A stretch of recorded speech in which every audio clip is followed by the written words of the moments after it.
காசா பகுதி தற்போது திறந்தவெளி தங்குமிடமாக மாறியுள்ள நிலையில் அப்பகுதி மக்களை வெயில் வாட்டி வதைக்கின்றது. ஆக்கிரமிப்பு, பட்டினி உள்ளிட்டவற்றுடன் போராடி வரும் காசா மக்கள் தற்போது கடுமையான வெயிலை எதிர்கொள்கின்றனர். டென்ட்டுகளில் தங்க வைக்கப்பட்டுள்ள அவர்கள் சூடான மணல் காரணமாக தோல் நோய்களை எதிர்கொள்வதாகவும் குழந்தைகள் கடும் பாதிப்புகளை எதிர்கொள்வதாகவும் வேதனை தெரிவித்துள்ளனர்.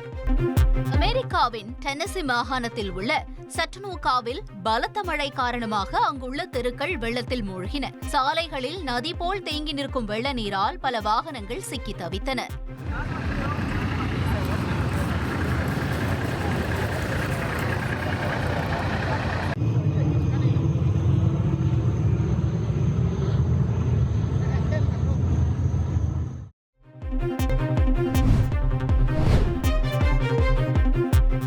ஐரோப்பிய நாடுகளின் பல்வேறு இடங்களில் காட்டுத்தீ பற்றி பெரும் பாதிப்புகளை எட்டியுள்ள நிலையில் உலக நாடுகள் அச்சமடைந்துள்ளன. அல்பேனியா நாட்டின் முக்கிய பகுதியான டெல்வினியா பகுதியில் பல்வேறு இடங்களில் காட்டுத்தீ பற்றியுள்ளது. கிரேக்கத்தின் மேற்கு பகுதியில் உள்ள தொழிற்சாலைகள், போர்ச்சுகல் நாடுகளின் சில இடங்களில் காட்டுத்தீயின் பரவல் அதிகரித்துள்ளது. ஸ்பெயினில் பாதிப்பு அதிகரித்துள்ள நிலையில் சுமார் 5000 பேர் இடம்பெயர்ந்துள்ளனர் என அந்நாட்டு அரசாங்கம் கூறியுள்ளது. தீயை அணைக்க ராணுவத்தினரும் ஹெலிகாப்டர்களும் பயன்படுத்தப்பட்டு வரும் நிலையில் மக்கள் அச்சமடைந்துள்ளனர்.